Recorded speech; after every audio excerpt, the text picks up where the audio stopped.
ሰላም ጤና ይስጥልን። በአገር ውስጥም ከሀገር ውጭም የምትገኙ የቻናላችን ቤተሰቦች ከጋቢ ሚዲያ የዕለቱን ዜናዎች ይዘንላችሁ ቀርበናል። በቅድሚያም ወደ ዝርዝር ዜናዎች ከማለፋችን በፊት ዋና ዋናዎችን እናስቀድም። ከዜናዎቹ ጋር ትዕግስት ሊባኖስ ነኝ። አብራችሁን ቆዩ።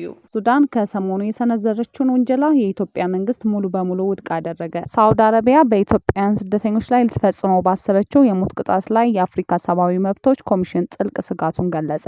እስራኤል ጋዛን ለሁለት በመክፈል ግዙፍ የድንበር አጥር እየዘረጋች መሆኑን ተገለጸ። አሜሪካና ሳውዲ አረቢያ ወሳኝ የተባለ የኒውክሌር ስምምነት ተፈራረሙ። ሱዳን ከሰሞኑ የሰነዘረችውን ውንጀላ የኢትዮጵያ መንግስት ሙሉ በሙሉ ውድቅ አደረገ። በሱዳን ያጋጠመው ሀገር አቀፍ የኤሌክትሪክ ኃይል መቆራረጥ ከኢትዮጵያ የሚገነባው ኃይል በመቋረጡ ምክንያት ነው ተብሎ የመጣውን መግለጫ የኢትዮጵያ ኤሌክትሪክ ኃይል ሙሉ በሙሉ አስተባበለ። የተቋሙ የህዝብ ግንኙነት ዳይሬክተር ሞገስ መኮንን እንደገለጹት በሱዳን የኃይል መቋረጥ እያጋጠመው ያለው በኢትዮጵያ ምክንያት ሳይሆን በሁለቱ ሀገራት መካከል ባለው የጦርነት ሁኔታ ምክንያት የሱዳን የኤሌክትሪክ መሰረተ ልማቶች በመጎዳታቸውና ኃይል መቀበልም ሆነ ማስተላለፍ ባለመቻላቸው ነው። ሞገስ አክለውም የኢትዮጵያ ባለፉት 2 ዓመታት ይህንን ሁኔታ በግልጽ ስታስረዳ መቆየቷን ገልጸው አሁን ባለው ሁኔታ የሱዳን ወገን እንዲህ አይነት መግለጫ ያወጣበት ምክንያት ግልጽ እንዳልሆነ ተናግረዋል። ሞገስ አክለውም ኢትዮጵያ ባለፉት 2 ዓመታት ይህንኑ ሁኔታ በግልጽ ታስረዳ መቆየቷን ገልጸው አሁን ባለው ሁኔታ የሱዳን ወገን እንዲህ አይነት መግለጫ ያወጣበት ምክንያት ግልጽ እንዳልሆነ ተናግረዋል። ኢትዮጵያ ኤሌክትሪክ ክፍያ ባልተስፋፋበት ሁኔታ እንኳን ሳይቀር ኃይል ስታቀርብ ነበር ያሉት ዳይሬክተሩ በሱዳን አንጻራዊ ሰላምና መረጋጋት ባለበት ወቅት ከኢትዮጵያ በኩል አቅርቦት ሊቋረጥ የሚችልበት ምንም አይነት ምክንያት እንደሌለ አስረድተዋል። በተጨማሪም ተቋሙ በምስራቅ አፍሪካ የኤሌክትሪክ አገልግሎት ለማስፋፋትና ቀጣናዊ ትስስርን ለመፍጠር እየሰራ እንደሚገኝ ጠቅሰው ኢትዮጵያ ለጎረቤት ሀገራት ኤሌክትሪክ በመሸጥ ረገድ ከፍተኛ ሚና የተጫወተች መሆኑን አብራርተዋል። የሱዳኑ ሱዳን ትሪቡን የሀገሪቱን ኢነርጂ እና የነዳጅ ሚኒስቴር መግለጫ ዋቢ በማድረግ ከቀናት በፊት ባወጣው ዘገባ በሱዳን ሀገር አቀፍ የኃይል መቆራረጥ እየተባባሰ በመምጣቱ ከዋና ዋና ምክንያቶች አንዱ የኢትዮጵያ ይገባ የነበረው የኤሌክትሪክ አቅርቦት መቋረጡን ነው ሲል መዝገቡ ይታወሳል። ሳውዲ አረቢያ በኢትዮጵያውያን ስደተኞች ላይ የተፈጸመውን ባሰበችው የሞት ቅጣት ላይ የአፍሪካ የሰብአዊ መብቶች ኮሚሽን ጥልቅ ስጋቱን ገለጸ። ሳውዲ አረቢያ በኢትዮጵያውያን ስደተኞች ላይ ልትፈጽመው ባሰበችው የሞት ቅጣት ላይ የአፍሪካ ሰብአዊ መብቶች ኮሚሽን ጥልቅ ስጋቱን ገለጸ።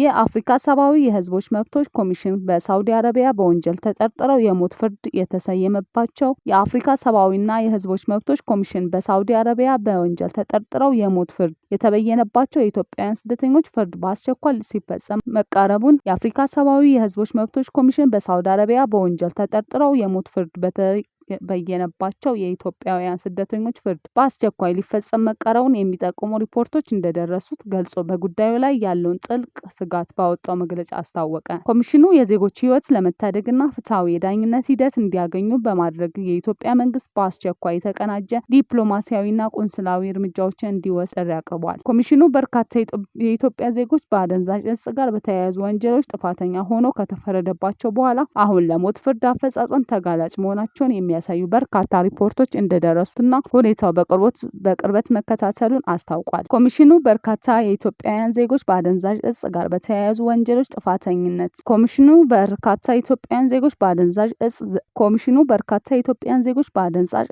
ጋር በተያያዙ ወንጀሎች ጥፋተኛ ሆነው ከተፈረደባቸው በኋላ አሁን ለሞት ፍርድ አፈጻጸም ተጋላጭ መሆናቸውን የሚያሳዩ በርካታ ሪፖርቶች እንደደረሱና ሁኔታው በቅርበት መከታተሉን አስታውቋል። ከለላው የሚያልፈው ደግሞ የመኖሪያ ቤቶቻቸውን መሰረተ ልማቶቻቸውና የእርሻ መሬቶቻቸውን በጦርነቱ የወደሙባቸው የፍልስጤም ማህበረሰቦች መሬት አቋርጦ እንደሆነም ተመላክቷል። በሌላ በኩል የእስራኤል የመከላከያ ሚኒስትር እስራኤል ካትዝ በሰሜናዊ ጋዛ በነበሩ ቦታዎች ላይ 3 አዳዲስ ወታደራዊ ጣቢያዎችን እንደሚያቋቁሙ የገለጹ ሲሆን በሺዎች የሚቆጠሩ የእስራኤል ሳፋሪዎችና የቀኝ ክንፍ አክቲቪስቶች ደግሞ ወደ ጋዛ ድንበር በመግባት በጋዛ ውስጥ የእስራኤል ሰፈራዎችን እንዲመለስ ጥሪ ያቀረቡ መሆኑ ተዘግቧል። በአሁኑ ወቅት በፍልስጤም በኩል የሚገኙ ነዋሪዎች ከቢጫው መስመር በስተምዕራብ በሚገኝ የባህር ዳርቻ ላይ በጠባብ ድንኳኖች ውስጥ ተጠልለው የሚገኙ ሲሆን አሁንም ለጥቃትና መሰረታዊ ቁሳቁሶች እጥረት እንደተጋለጡ ነው። ይህንን የከለላ ግንባታ እስራኤል በይፋ በቢጫው መስመር አካባቢ የሚያደርግ የአጥር ግንባታ ብትልም ድንበሩን የሚቀርቡ ወይም የሚያቋርጡ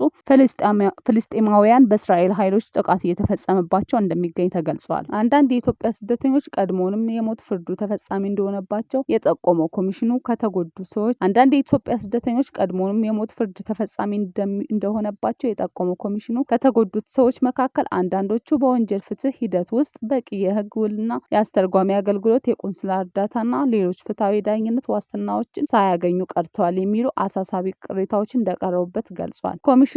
ኮሚሽኑ የመኖር መብት በአፍሪካ የሰብአዊ ህዝቦች መብቶች ቻርተር አንቀጽ 4 መረጋገጡና ይህ አንቀጽ እያንዳንዱን ሰው ለህይወቱና ለአካላዊ ደህንነቱ ክብር የማግኘት መብት እንዳለው እንደሚደነግግ አስታውሷል። በተጨማሪም የአፍሪካ ቻርተር አንቀጽ 5 እና 7 የሰብአዊ ክብርን ጉዳይ የመስማትና ፍትሐዊ ዳኝነት መብት እንደሚያረጋግጡ ድንጋጌዎች መሆናቸውን ጠቁሟል። የኢትዮጵያ ፌዴራላዊ ዲሞክራሲያዊ ሪፐብሊክ መንግስት በሳውዲ አረቢያ ንጉሳዊ መንግስት ውስጥ በፍርድ ሂደትና በእስር ላይ ያሉ ዜጎችን በተመለከተ ከሳውዲ መንግስት ጋር እየተደረገ ያለውን ዲፕሎማሲያዊ ጥረት ኮሚሽኑን መከታተሉን ገልጾ ነበር። ነገር ግን ያሉትን ከባድ ስጋቶችን ግምት ውስጥ በማስገባት የኢትዮጵያ መንግስት የሚከተሉትን አስቸኳይ እርምጃዎች አጠናክሮ እንደሚቀጥል አሳስቧል።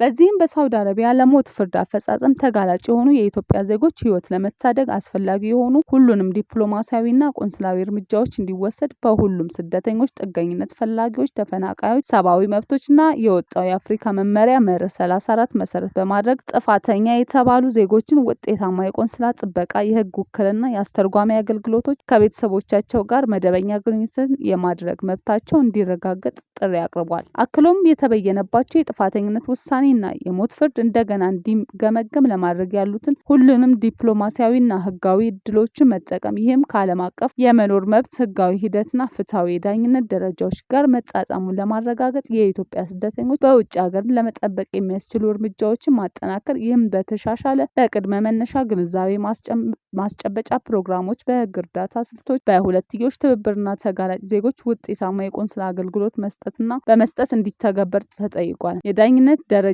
ጋር መጣጣሙን ለማረጋገጥ የኢትዮጵያ ስደተኞች በውጭ ሀገር ለመጠበቅ የሚያስችሉ እርምጃዎችን ማጠናከር፣ ይህም በተሻሻለ የቅድመ መነሻ ግንዛቤ ማስጨበጫ ፕሮግራም፣ በህግ እርዳታ ስልቶች፣ በሁለትዮሽ ትብብርና ለተጋላጭ ዜጎች ውጤታማ የቆንስላ አገልግሎት በመስጠት እንዲተገበር ጠይቋል። የአፍሪካ ሰብአዊ ህዝቦች መብቶች ኮሚሽን ስደተኞች፣ ጥገኝነት ፈላጊዎች፣ ተፈናቃዮችን ሰብአዊ መብት የማስከበር እንዲሁም የመኖር መብትንና ፍትሐዊ የዳኝነት ስርዓትን የመጠበቅ ጥረቱን አጠናክሮ እንደሚቀጥል አረጋግጧል። አሜሪካና ሳውዲ አረቢያ ወሳኝ የተባለ የኒውክሌር ስምምነት ተፈራረሙ። ሳውዲ አረቢያ በሰላማዊ አገልግሎት የሚውል የኒውክሌር ፕሮግራም መጀመር የሚያስችላትን ስምምነት ከአሜሪካ ጋር ተፈራረመች። ስምምነቱ ሰላማዊ የኒውክሌር ትብብር ስምምነት ተብሎ የተገለጸ ሲሆን ለአሜሪካ ኩባንያዎች በሳውዲ የኒውክሌር ኃይል ፕሮግራም ውስጥ ትልቅ እድልን ይሰጣል ሲል የአሜሪካ የኢነርጂ መስሪያ ቤት አስታውቋል። ስምምነቱ ሰላማዊ የኒውክሌር ትብብር ስምምነት ተብሎ የተገለጸ ሲሆን ለአሜሪካ ኩባንያዎች በሳውዲ ኒውክሌር ኃይል ፕሮግራም ውስጥ ትልቅ እድልን ይሰጣል ሲል የአሜሪካን ኢነርጂ መስሪያ ቤት አስታውቋል።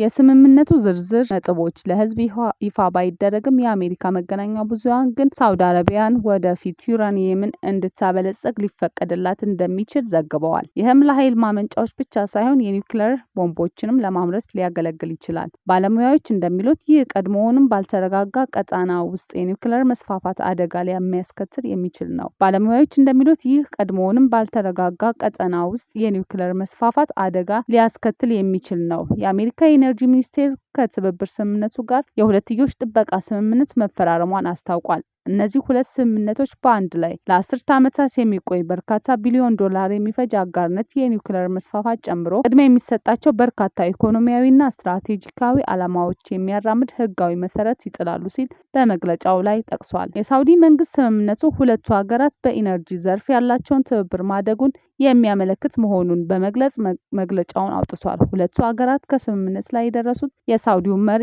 ባለፈው ህዳር ወር ዋሽንግተን ከጎበኙ በኋላ ነው። ይህ ስምምነት ከተፈረመው በአሜሪካና በኢራን መካከል ያለው ጦርነት እየተባባሰ በመጣበት ወቅት ነው። ለረጅም ጊዜ የአሜሪካ ጋር የሆነችው ሳውዲ አረቢያ በኢራን ጥቃት ኢላማ የተደረጉ በርካታ የአሜሪካን ጦር ሰፈሮችን ታስተናግዳለች። በየመን የኢራን አጋር የሆኑት ሁቲዎች ሰኞ ዕለት በሳውዲ ላይ የባህር ላይ እገዳ ጥለዋል። የኒውክሌር ስምምነቱ ዝርዝር ነጥቦች ባይገለጹም ቀደም ሲል ሳውዲ ከአሜሪካ ጋር የጋራ ጥናት ካደረገች በኋላ ከውጭ የኒውክሌር ስምምነት ዝርዝር ነጥቦች ዝርዝሮች ባይገለጹም ቀደም ሲል ሳውዲ ከአሜሪካ ጋር የጋራ ጥናት ካደረገች በኋላ ከውጭ በሚመጣ ነዳጅ ላይ ከመመካት ይልቅ በግዛቷ ዩራኒየምን ለማበልጸግ ሊፈቀድላት እንደሚችል መገናኛ ብዙሃን ዘግበው ነበር። ይህ ለአሜሪካ በቢሊዮን የሚቆጠር ዶላር ሊያስገኝላት ይችላል። ኩባንያዎችም ለኃይል ማመንጫዎች እንዲሁም የኒውክለር ቦምቦችን ለማምረት የሚያስችል የበለጸገ ዩራኒየም ለማምረት የሚያስችል ተቋም በመገንባት ላይ ሊሳተፉ እንደሚችሉም ተዘግቧል። የአሜሪካ ኢነርጂ ሚኒስትር ክሪስ ራይት በሰጡት መግለጫ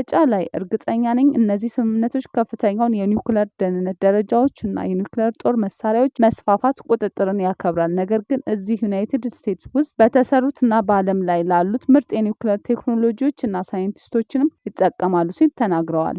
የኢነርጂ መስሪያ ቤቱ እንዳስታወቀው ስምምነቱ የአሜሪካና የቀጠናውን ደህንነት ለሚያሻሽል ሊሆን ከፍተኛ የኒውክለር ደህንነት በኒውክለር ጦር መሳሪያ መስፋፋት የሚመለከት ደረጃዎችን የሚያከብርና ዩናይትድ ስቴትስን በሲቪል የኒውክሌር ቴክኖሎጂ ተወዳዳሪነት የሚያጠናክር ይሆናል ብሏል። የኒውክሌር ባለሙያዎች እና የእስራኤል የቀድሞ ባለስልጣናት እቅዱ መጨረሻ ሳውዲ አረቢያ የኒውክሌር ጦር መሳሪያ እንድታመርት ሊያደርጋት እንደሚችል ስጋታቸውን ገልጸዋል። ብዙ ባለሙያዎች ደግሞ ይህንን ለማድረግ አስርተ ዓመታትን የሚወስድና ከዓለም አቀፉ ማህበረሰቡ ተቃውሞ ሊያስከትል እንደሚችል ተናግረዋል። በአሜሪካ የሚገኘው የመከላከያ የምርምር ተቋም የመካከለኛው ምስራቅ ፕሮግራም ዳይሬክተር ሮዝሜሪ ኬላኒ ሳውዲ አረቢያ ዩራኒየምን ለማበልጸግ የሚያስችሉ ተቋማት እንዲኖራት ዩናይትድ ስቴትስን መፍቀድን የሚያካትት ስምምነት ካለ በጣም አስደንጋጭ እንደሚሆን ተናግረዋል። አሜሪካ ከዚህ በፊት እንዲያድርግ አታውቅም፣ ሌላ ሀገር በራሱ ግዛት ውስጥ ዩራኒየምን እንዲያበለጸግ ድጋፍ አድርጋ አታውቅም ሲሉ ገልጸዋል። ለዚህም ምክንያቱ የራስ የኒውክሌር ነዳጅ ማምረቻ ከቻል የኒውክሌር ጦር መሳሪያ ለመገንባት የበለጠ አደጋ ትሆናለች ሲሉ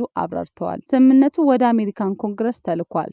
ትራምፕ ከሳውዲ አረቢያ ጋር የጠበቀ ግንኙነት ለመፍጠር በርካታ እርምጃዎችን ወስደዋል። አሜሪካ ከዚህ ስምምነት ጋር ተያይዞ ሊመጡ የሚችሉትን ስትራቴጂካዊ እና የንግድ ትርፎችን በተጨማሪም አሁን ስምምነቱን በመፈረም የወሰነችውን ሩሲያና ቻይና በተመሳሳይ ጉዳይ ላይ የተወያዩ መሆናቸውን በመስማቱ ሊሆን ይችላል። አሜሪካና እስራኤል ከቴህራን ጋር በገቡት ጦርነት ውስጥ የኒውክሌር ጦር መሳሪያ ጉዳይ በንግግራቸው ማዕከል ሆኖ ቆይቷል። ሁለቱ ሀገራት በየካቲት ወር ኢራንን ያጠቁበት አንዱ ምክንያት አገሪቱ የኒውክሌር ጦር መሳሪያ እንድታመርት የመከላከል እንደሆነ ይናገራሉ። ቴህራን በበኩሏ ኒውክሌር ፕሮግራሟ በሰላማዊ አገልግሎት ብቻ የሚለው መሆኑን ስትናገር ቆይታለች። የሳውዲ አረቢያው ገዢ ልዑል አልጋ ወራሽ መሐመድ ቢን ሳልማን እንደ አውሮፓውያን አቆጣጠር በ2018 ለሲቢኤስ ኒውስ እንደተናገሩት አገራቸው የኒውክሌር ጦር መሳሪያ በመታጠቅ እቅድ ባይኖራትም ያለምንም ጥርጥር ኢራን የኒውክሌር ቦምብ ካመረተች በተቻለ ፍጥነት እርምጃ እንወስዳለን ብለዋል።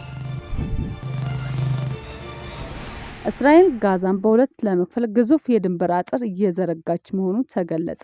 የእስራኤል ጦር ከግማሽ በላይ የሚሆነው የጋዛ ሰርጥን ክፍል ከተቀረው አካባቢ ለመለየትና በቋሚነት ለመቆጣጠር የሚያስችል ግዙፍ የአፈር ክልልና ጉድጓድ እየገነባ መሆኑ ተሰማ። በተጨማሪም ይህንን የሚያሳይ አዳዲስ የሳተላይት ምስሎች ይፋ ተደርገዋል። ይህ ለወራት ሲካሄድ የቆየ ነው የተባለው የጂኦፖለቲካዊ መሰረተ ልማት እንቅስቃሴ ፍልስጤማውያን የእስራኤል በቁጥጥሯ ስር የዋለችው የጋዛ ክፍል ዳግመኛም አታስረክብም በሚል ይህ ለወራት ሲካሄድ የቆየ ነው የተባለው የጂኦፖለቲካዊ መሰረተ ልማት እንቅስቃሴ ፍልስጤማውያን እስራኤል በቁጥጥር ስር ያዋላችው የጋዛ ክፍል ዳግመኛም አታስረክብም በሚል የገባችበትን ስጋት ይበልጥ ያጠናከረ ነው። የእስራኤል ሃርትስ ጋዜጣ እንደዘገበው ከሆነ ግንባታው እንደ አውሮፓውያን አቆጣጠር በጥቅምት 2025 በአሜሪካ አሸማጋይነት ከተደረሰው የተኩስ ማቆም ስምምነት ጋር ተይዞ በእስራኤል በፍልስጤም ግዛቶች መካከል እንደ ጊዜያዊ ወሰን የተከለለው ቢጫ መስመር እጅግ አልፎ የገባ ነው። በካን ዩኒስ አካባቢ ክልሉ ከቢጫው መስመር አልፎ ወደ ፍልስጤማውያን ወገን በ400 ሜትር ገደማ